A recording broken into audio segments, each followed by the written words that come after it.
President Trump said Thursday that NATO had to remain strong, as the military alliance's top official praised him for sparking a staggering boost in military spending among members of the 32-nation pact. Trump presented himself as chief advocate for the Transatlantic alliance as his special envoy Steve Witkoff met with Russian officials in Moscow to negotiate a potential ceasefire in Ukraine. "You have to keep NATO strong. You have to keep it relevant," Trump said in the Oval Office while hosting NATO Secretary General Mark Rutte, a former Dutch prime minister.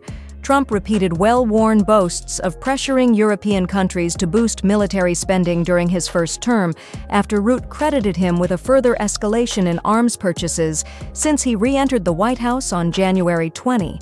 The remarks were notable as Trump sought to portray a united front amid negotiations to end the 3-year war between Ukraine, which has been financed and armed by the alliance, and Russia, after he previously cast doubt on U.S. willingness to defend European countries who didn't pay up.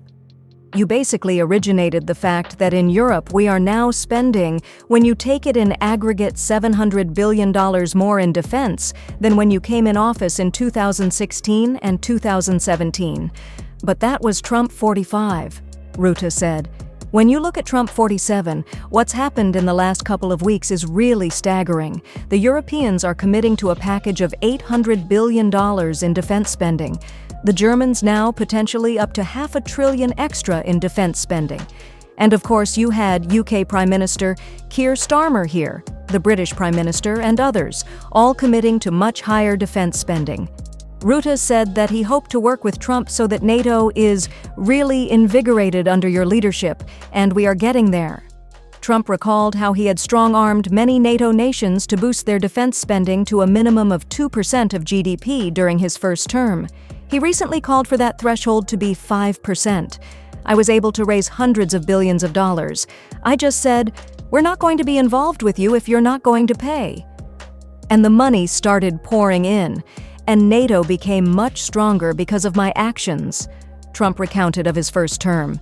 "I said, no, I won't protect if you're not paying. If you're delinquent or if the money isn't paid, why would we do that?